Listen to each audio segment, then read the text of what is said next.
శ్రీమాత్రే నమః, శ్రీ గురుభ్యో నమః. తదుపరి మీనరాశి. మీనరాశి వారికి సంబంధించి ఈ యొక్క మార్చి 21వ తేదీ నుండి ఏప్రిల్ 2వ వారం ప్రారంభ దశ వరకు ఎలా ఉంది, ఎలాంటి రెమెడీస్ తీసుకోవాలి, ఎలాంటి మంత్రపఠనం చేయాలి, అలాగే వీరికి ఏం జరగబోతుందనే విషయాన్ని తెలుసుకుందాం. ముఖ్యంగా ఈ యొక్క గ్రహ సంచారాన్ని బట్టి, శుక్రగ్రహ రాహుగ్రహ సంచారాన్ని బట్టి వీరికి మిశ్రమ ఫలితాలు గోచరిస్తూ ఉన్నాయి.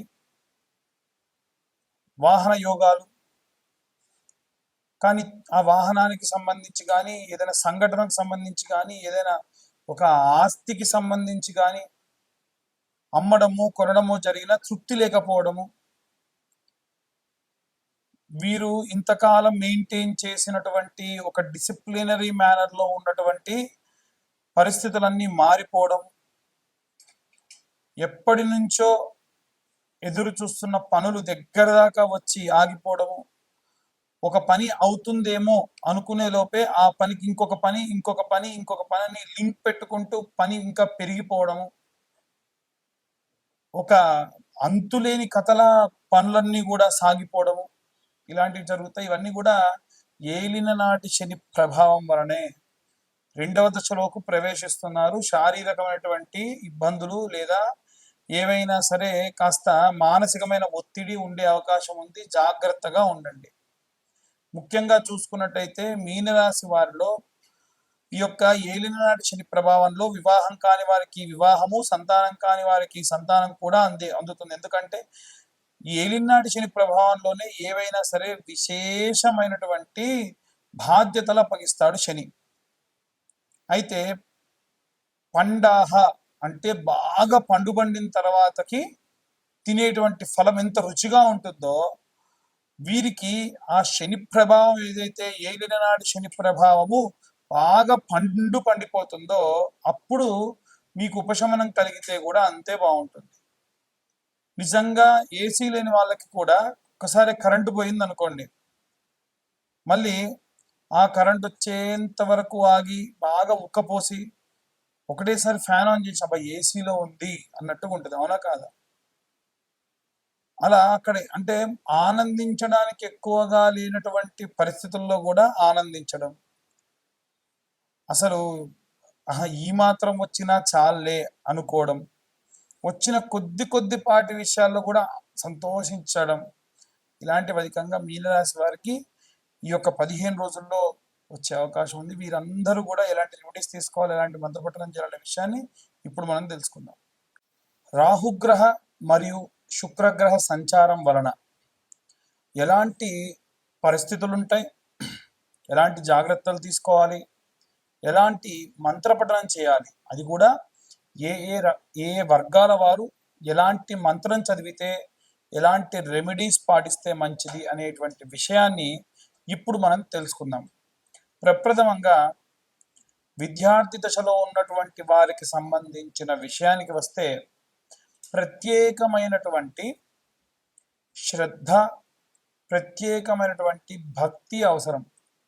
అయితే ప్రతిసారి విద్యార్థుల గురించి ఏముందండి, సరస్వతీదేవి గురించి చెప్తారు, మేధా దక్షిణామూర్తి గురించి చెబుతారు అనంటే, ఈ కాలంలో పిల్లలకి సంబంధించి ముఖ్యంగా నిద్రలో ఉలిక్కి పడడం కానీ, ఏమైనా నిద్ర లేమితనం కానీ, అపారమైనటువంటి భయంతో కూడినటువంటి సంచారం కానీ జరుగుతుంది. ఎందుకంటే రాహువు పొగ రూపేణ, మత్తు రూపేణ పిల్లల్ని కాకుండా మిగిలిన అన్ని వర్గాల వారిని కూడా ఇబ్బంది పెట్టడం సర్వసహజం.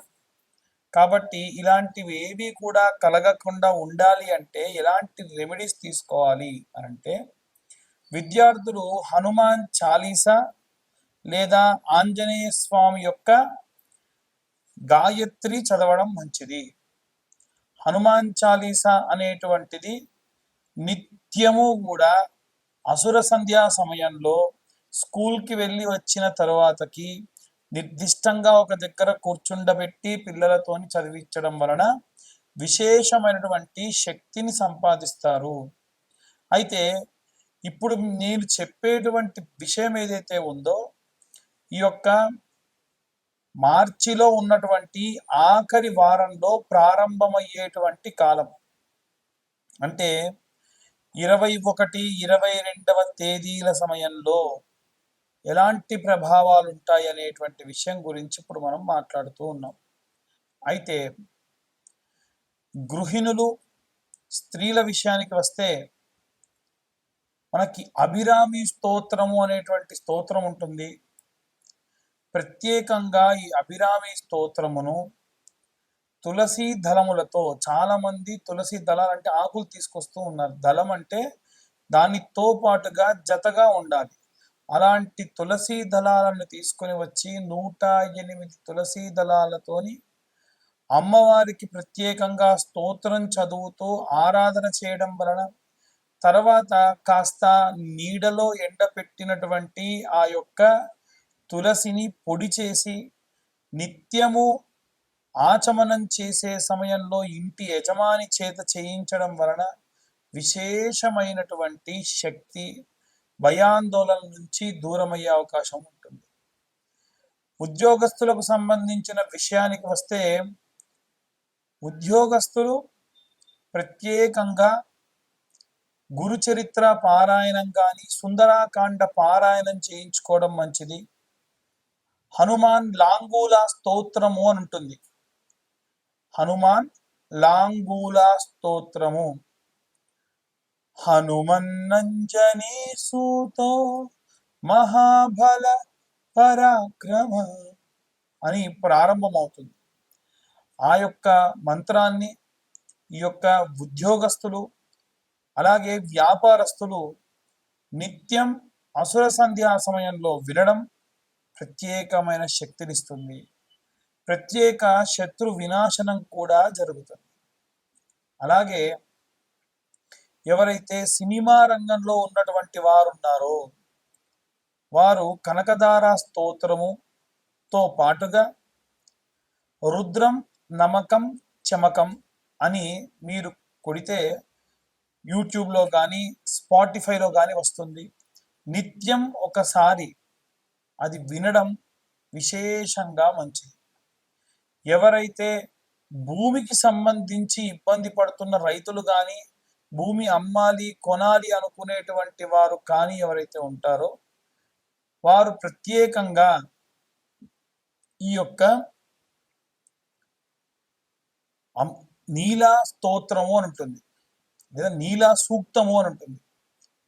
భూసూక్తము, నీలా సూక్తము చదవడం కానీ వినడం కానీ చేయడం వలన నిత్యం భూమికి సంబంధించి అనుకూల పరిస్థితులు లభిస్తాయి.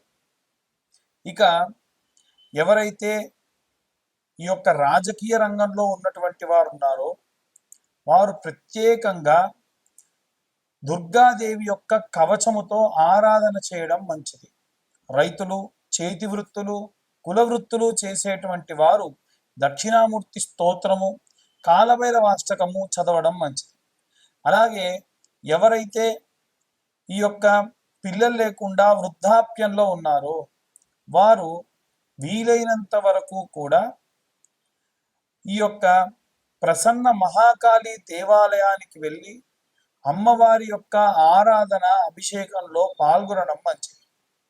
ఇక ముఖ్యంగా చూసుకుంటే వివాహం కానటువంటి అమ్మాయిలకైతేనేమో ఏప్రిల్లో 7, 14, 21, 28వ తారీఖులలో అమ్మాయిల కోసం వరపాశుపతం, పెళ్లి కాని అబ్బాయిల కోసం కన్యాపాశుపతం నిర్వహించబడుతుంది.